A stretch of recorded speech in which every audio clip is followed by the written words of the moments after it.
Hi, everybody. It's Besta. I'm here with my wonderful friend, Dr. Mary White. Mary, how are you? I'm doing so good today. I'm in my piano studio today. And no, this is really not my house, Tim. This is somewhere else that looks lovely.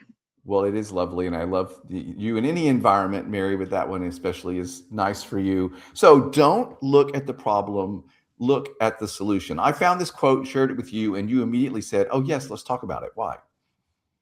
Well, I used to tell this to people all the time because I feel like, and this is very broad what I'm going to about to say.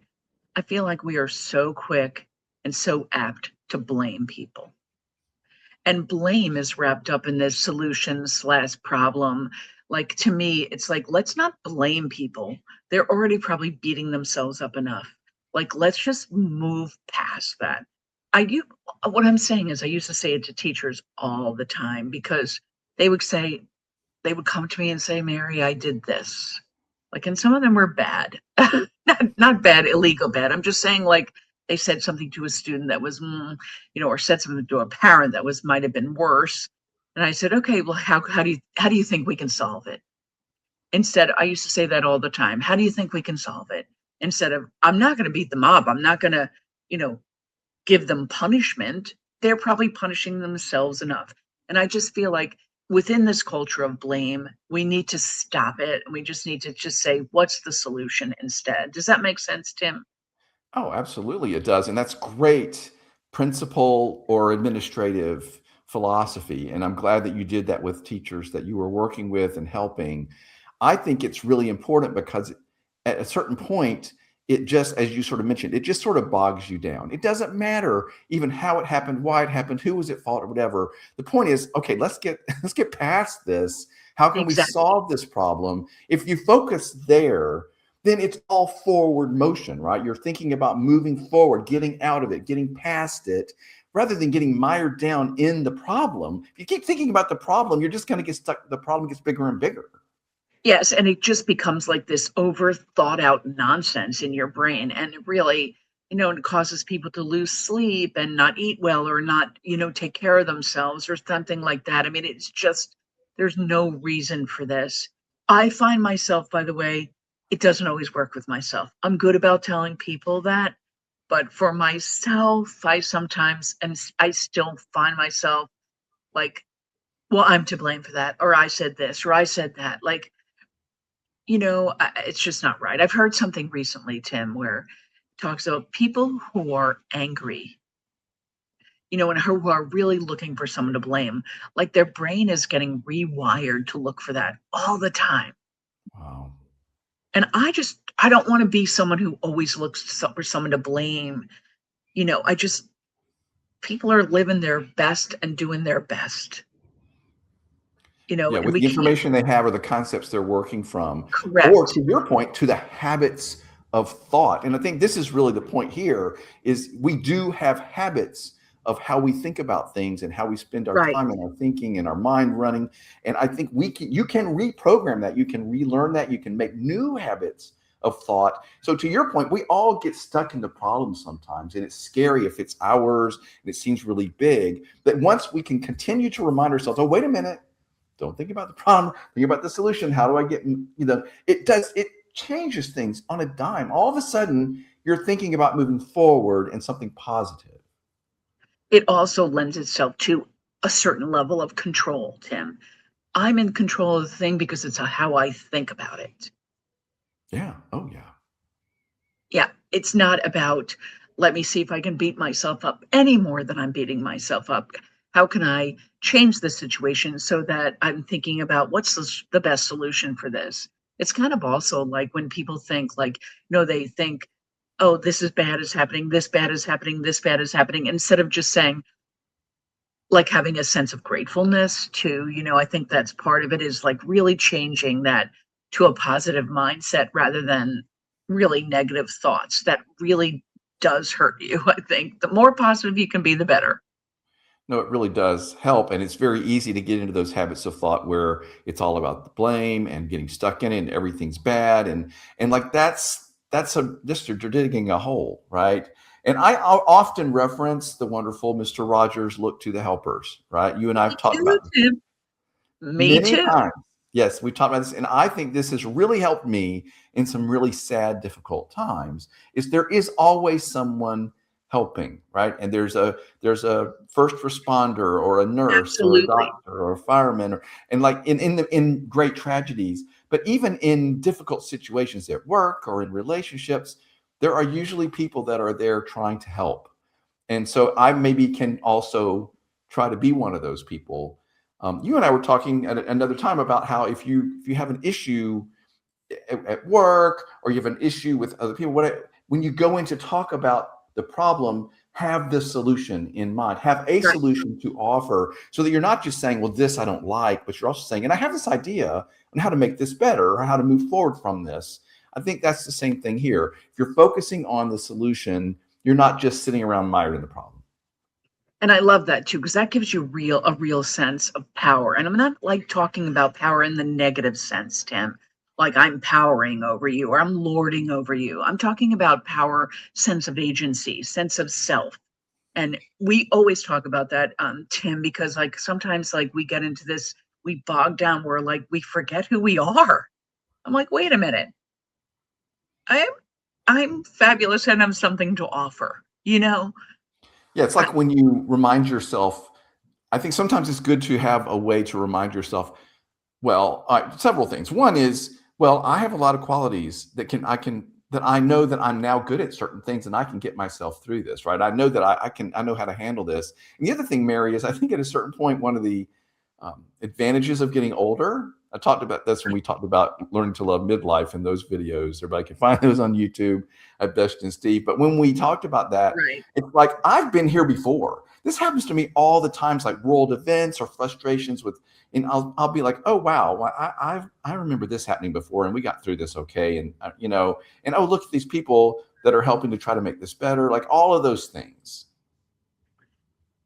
And experience matters in this situation. I think that's what you're saying too. Like, you know, look to the solution. You've had some problems in your life. You've had death, you've had strife, you've had very bad times, and you've dealt with it. You've lived through it, obviously, and you can. So I think, what was the solution last time? I try to think of that. I think it's difficult, but I think it's possible. Yeah, once you've been through something and you come through it stronger, you have new skills and you have more things in your toolbox, right? And those are important for us to remember. So when you are stuck in a problem or you feel stuck in a problem and all you're sort of seeing is the strife and the fear and the worry, you can stop a minute and go, okay, now wait a minute. I've been somewhere like this before and I had some skills that moved me through this and the right people came in to help me. I think that's important. It reminds me, Mary, of many times we always sort of reference marching band stuff because you and I did so much of that. We would be standing on a marching band field trying to help a band make their show better. And we had either a tool in our toolbox, our something we knew that we could do, or we were like, oh, well, I had this problem in the show back in 96 and I knew how to fix that. And you know what I mean? Like there's Yeah. things in our experience to pull from.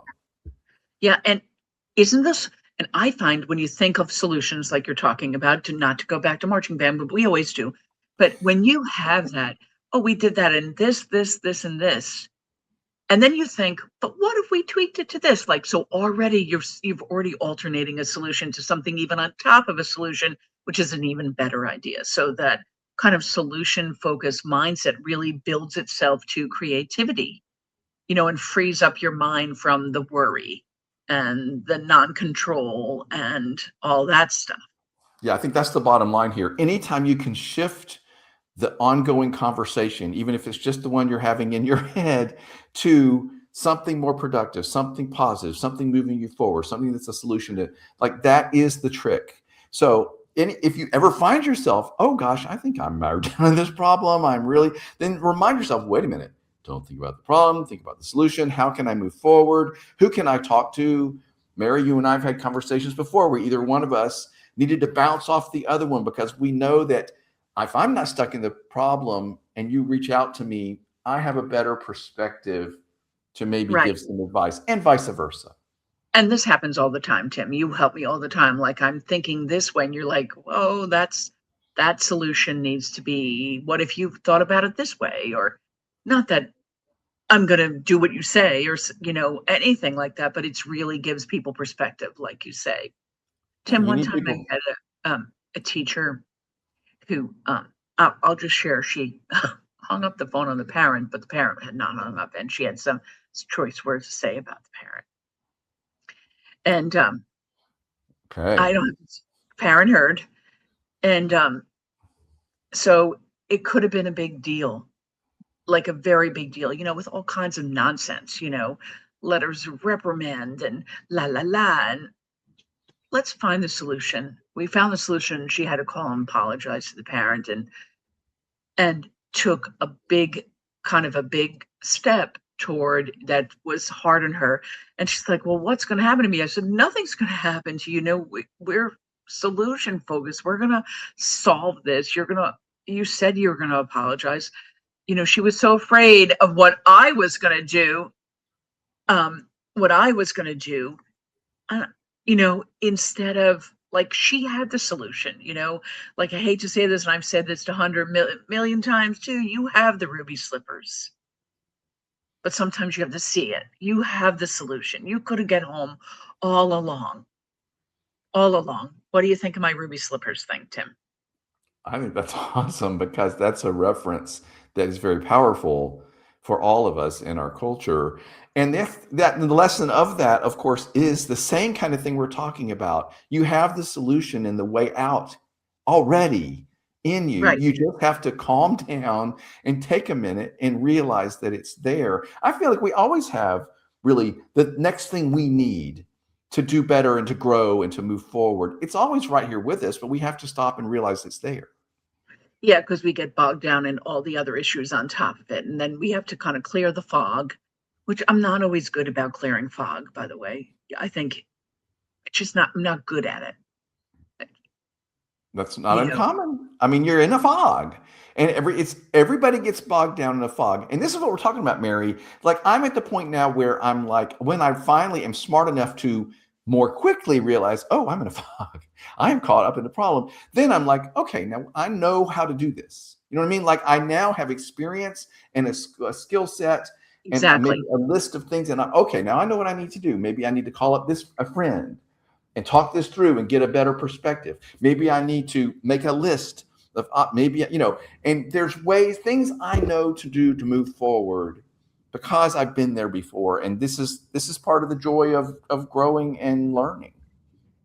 No, I completely agree, Tim. And really, it's especially tough. The fog is especially tough if other people dependent on you, or other people are angry with you, or you feel like you've let people down. I mean, that fog is just foggy fog. I know, but Mary, one of the things I love too is that I've also learned to be authentic and vulnerable more than I used to. I used to really worry about what will people think, and I can't admit that. But I love it when somebody says, you know what, everybody, I'm in a fog. I need a minute to clear my head because I think I'm sort of stuck here, so give me a minute or let's talk this through from another way. I love it when somebody will say that. I don't think I'm at my best today. So I have these things in my toolkit. I take care of it. I move forward. I know how to call my friends. We all help each other through it. But the bottom line, don't look at the problem, look at the solution. Mary, I love that this was already part of how, it doesn't surprise me at all. It was already part of how you've interacted with people, interacted with your teachers you've worked with. It's great advice. I think it is. I just, for you to focus on them for yourself is difficult, because especially if you're used to helping people through problems, you know, you're not always used to, you're helping people with problems. You're not dealing with your own. So I think it's very difficult. So I'm going to make a gigantic sign that says focus on the solution, Tim, like right now after I'm done here, so that I can focus on that for myself. Yeah, absolutely. And as you said, it's hard when you're in it to do that, but then you are to remind them. So you reach out to someone else and go, help me focus on the solution because I'm caught in the problem, and let somebody work you through that. That's why we're all here for each other. It's great advice. Mary, I love talking to you. You're just wonderful. I love talking to you, Tim.